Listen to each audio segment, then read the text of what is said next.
Assalamualaikum warahmatullahi wabarakatuh. Dek, nama siapa dek? Nama Nur Hanisa. Daripada mana? Daripada Politeknik Mazhab Shah. Politeknik Mazhab Shah. Okey. Tadi makan apa kat sini? Saya makan asam pedas ikan pari dengan nasi putih. Dengan coconut shake. Okey, apa komen ikan pari kan ni? Berat. Ikan pari sedap. Maksudnya dia ikan pari cukup masak lah. Tak ada bau. Okey. Kuah asam pedas tu pun pekat. Alhamdulillah. Cukup rasa. Cukup rasa. Selera awak lah. Kena Ya, kan? kena. Okey, coconut shake pula? Coconut shake. Apa komen coconut shake? Saya tak minum. Oh, tak minum? Okey.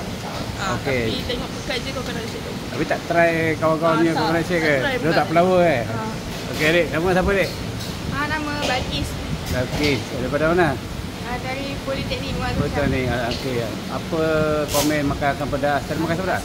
Okey, Asam asam pedas ikan kampung kan? Okey, apa komen ni? Sedap. Aku rasa kuah pekat. So coconut shake pun sedap. Sudah. Pernah makan minum coconut shake kat tempat lain tak?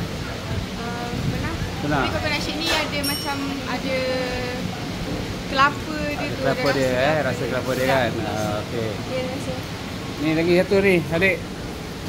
Ya, kacamata ni. Siapa nama dek? Saya Nana.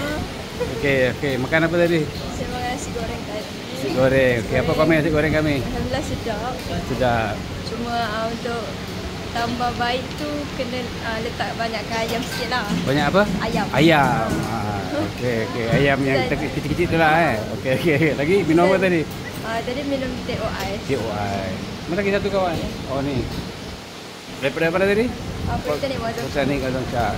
Adik, nama siapa dek? Nama saya Nur Faizal Akila. Okey. Tadi saya makan set nasi putih dengan asam pedas kembung. Kembung, Ikan okey. Sedap sangat. Rasa dia memang suka rasa.